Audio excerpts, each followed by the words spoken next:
Jangan lupa like, komen, dan subscribe channel YouTube TVRI Bengkulu dan nyalakan lonceng notifikasinya.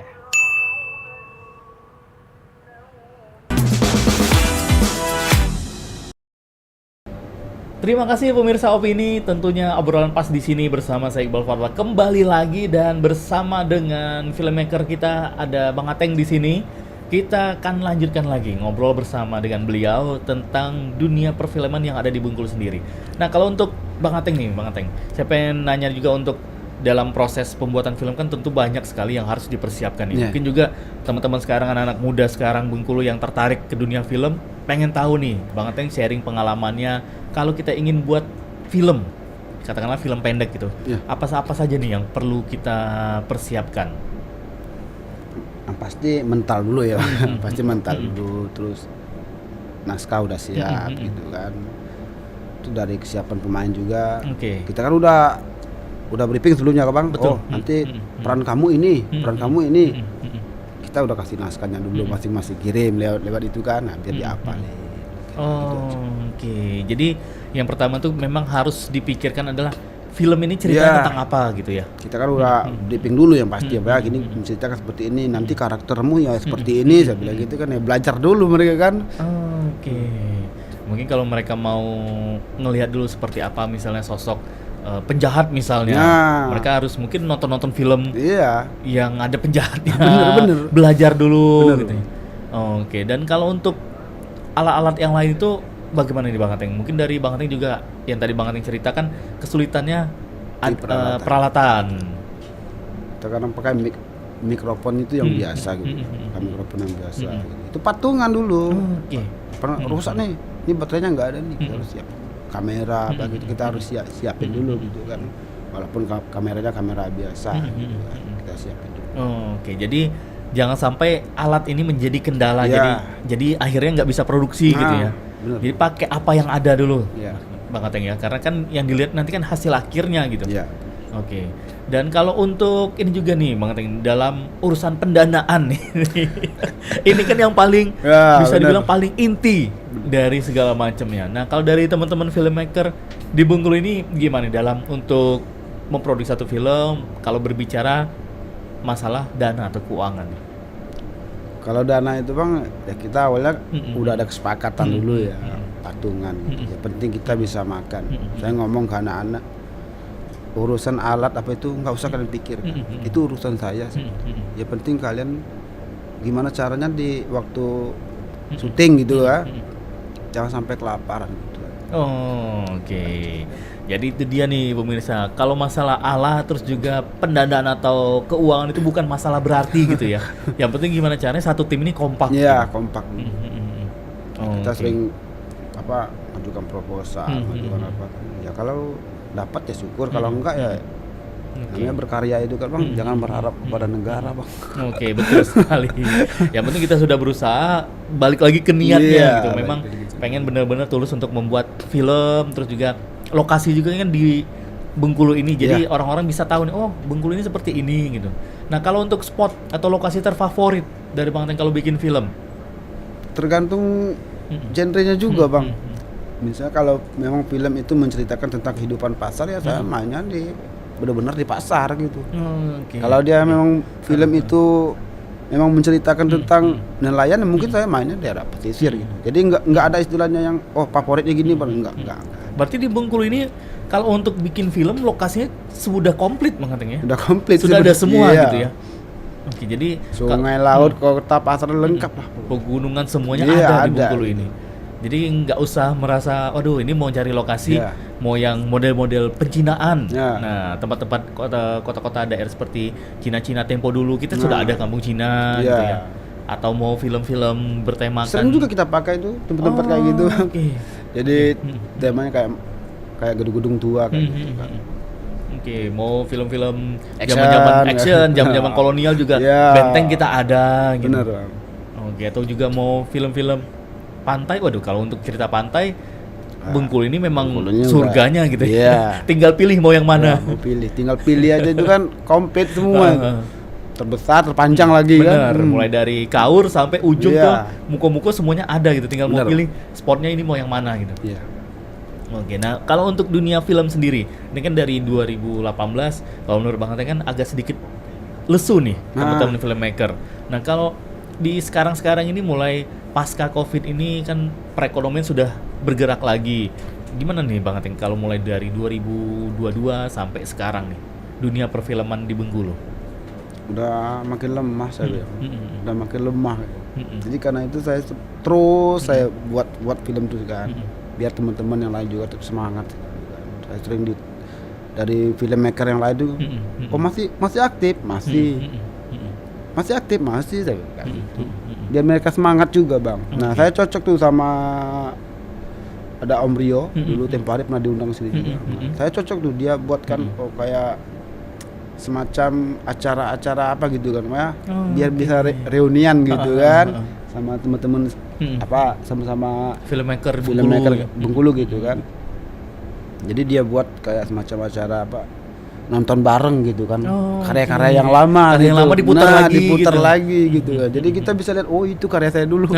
Lucu juga. Jadi bangkit lagi semangatnya bangkit gitu. Lagi. Wah, mau bikin lagi nih kayak gini. Mungkin nanti kan dari studio ini nanti bisa gabung buat betul. Film lagi. Jadi bisa saling menutupi gitu bang. Oh, kamu masih punya kamera yang itu nggak? Masih. Kamu masih punya tripod itu masih. Jadi saling melengkapi gitu. Oke. Cetus ide lagi gitu kan. Nah, apa nih yang membuat Bang Ateng sampai sekarang tetap tertarik di dunia perfilman, tetap ada rasa motivasinya juga, semangatnya untuk menggerakkan dunia film yang ada di Bengkulu ini? Ya pertama itu bang, itu narkoba dulu ya. Kita selamatkan dulu generasi, terutama keponakan dulu yang kita selamatkan dulu kan.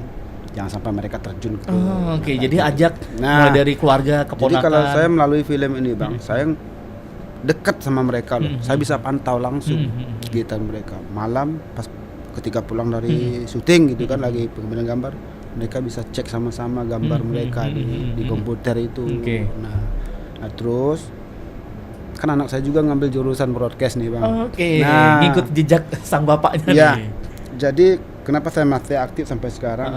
Biar anak saya itu tahu bang, yang bapaknya lakukan ini bener loh. Nah, jadi biar dia juga jadi motivasi buat dia kan. Betul. Bapak saya aja cuma lulusan SMP bisa kok saya cuma lulusan itu nggak bisa. Saya kan pernah ngomong sama anak saya, kalau ilmu masih di bawah ayah nak, nanti ya mending nggak sekolah nak, ayah juga nggak sekolah saya bilang. Jadi pecutan untuk jadi anak. pecutan buat dia kan. Kita supportnya kayak gitu bang. Mungkin saya support melalui apa itu saya nggak mampu mungkin kan. Tapi saya melalui kayak gini, kayak sindiran lah gitulah buat anak. Di sekolah kan dipilih jurusan yang memang broadcast gitu ya. Biar dia paham dulu bang. Dia sering ikut saya syuting kan. Oh gini nak cara ini. Cuman saya kan versi otodidak bang. Benar. Beda sama dia kan. Kalau dia kan mungkin ada bahasanya semua kan. Kalau saya kan enggak. Mungkin kata orang tilt up, saya kan kamera saya naik ke atas. Saya bilang kayak gitu kan. Bener ya. Iya. Karena kita tilt down misalnya kamera diturunkan. Iya, kamera diturunin kayak gitu. Oke. Bahasa-bahasa sehari-hari kan gitu. Berarti juga anak Bang Ateng ini kan sekolah juga kan di sekolah jurusan broadcasting gitu. Berarti jadi temen sharing juga ini. Sering buat PR dia yang pasti saya. Sering buat PR. Ya buat kata pengantar ya, buat proposal tuh. Aduh nak kok ini sebenarnya bukan tugas saya tapi ya udah sama-sama browsing gitu kan. Belajar ngetik oh gini cara ngetik gini gitu kan. Justru jadi satu hal yang seru gitu. Iya. Bapak sama anaknya di dunia yang sama gitu. Punya hobi yang sama juga. Bener. Jadi saling koreksi. Ya ini udah bener belum video aku. Oh di sini jangan kayak gini nak, gini. Ini dipotong di sini ini terlalu berlebihan gitu. Gitu aja. Tapi guru-guru di sekolah anak Bang Ateng udah tahu nih. Udah tahu bang. Bapaknya ini siapa nih? Oke. Mungkin ada yang bertanya, wah ini pasti bapak kamu yang ngerjain. Ini kan kemarin kan waktu pas awal masuk itu kan kan dipilih itu bang. Nah, karena kita dari kabupaten, dari kabupaten kan susah masuk ke. Nah, jadi kebetulan kemarin itu saya yang antar anak saya langsung. Saya ngomong ke guru pembimbingnya. Saya juga, kenapa pak anaknya mau dipilih ke dunia kayak gini, sekolah kayak gini, jurusan kayak gini? Saya bilang nyuruh cita-cita saya bu, saya bilang gitu. Kenapa pak? Kerjanya apa? Sama dunia belakang layar juga. Wah bagus ini, lebih ya udahlah, masuklah. langsung aja gitu. Istilahnya nggak ada seleksi lagi gitu, karena dia pikir anak saya ini udah nggak asing lihat tripod, Benar, lihat betul. monitor, dia udah nggak asing Megang gitu. kamera udah Iya. nggak getar-getar lagi gitu. Iya. Oke, berarti ada juga hikmah juga gitu. Iya, Ya. Jadi benar. juga dari guru-guru sekolah juga ngeliat, wah ini bapaknya juga otomatis sangat support anaknya gitu. Selesai belajar di sekolah bisa belajar sama Ya, bapaknya. istilahnya bilas gitu, dibilas Hmm. lagi gitu. Oke. Dan kalau dari Bang Ateng sendiri ngelihat anak Bang Ateng nih terkait dengan dunia perfilman di Bengkulu, ada juga ketertarikan dia terhadap dunia film atau dia dari sisinya konten kreator atau seperti apa nih? Kalau sekarang tuh belum bang, karena mungkin anak saya ini kan cewek bang, karena dia nggak terlalu terbuka ya, sama orang tua tuh dia, dia mungkin masih takut, masih apa kan. Oke. Tapi kalau ngelihat semangatnya, pernah saya ngomong motor rusak kan, ya itu motor rusak, ya udah nak nggak usah sekolah, nangis loh. Hari ini aku udah praktek loh, berarti kan niatnya itu ada loh. Nah, karena hari ini ada praktek, semangat untuk praktek gitu. Rugi loh ya kata dia kan, hari ini aku ada praktek loh, hari ini aku ada kegiatan ini gitu. Pokoknya kalau sekolahnya itu semangat, alhamdulillah semangat. Walaupun jauh kan pakai motor sendiri dari Pondok Kelapa ke Lempuing. Wah, itu luar biasa perjalanan merintis berjalan melalui pantai gitu ya. Oke, dan nah sejauh ini Bang Ateng, kalau Bang Ateng lihat di era-era sekarang kan, menurut Bang Ateng kan dunia perfilman di Bengkulu kita ini lesu nih teman-teman filmmaker nih. Nah, kira-kira apa nih yang bisa mendorong semangat, menimbulkan lagi semangat teman-teman filmmaker yang ada di Bengkulu ini untuk kembali di era-era seperti 2014 sampai 2018 itu? Yang pasti harapan kita campur tangan pemerintah lah ya. Ya kan ada kan apa seperti semacam apresiasi kayak gitu kan. Saya yakin kayak gitu aja. Karena mereka nggak butuh uang loh sebenarnya. Nah, kayak saya ngerasa pribadi ya, saya nggak butuh uang loh. Ini karya saya sudah dihargai, sudah dikasih apresiasi. Kita udah ada kepuasan tersendiri kan gitu kan. Nah, dianggap karya kita itu gitu semangat ya. Kita, semangat kita kan bangkit lagi kayak gitu. Oke, luar biasa sekali. Oke deh Bang Ateng, kalau gitu kita ngeteh-ngeteh dulu di siang hari ini. Dan untuk pemirsa ini jangan kemana-mana ya, kami masih akan kembali lagi setelah yang kelewat berikut ini.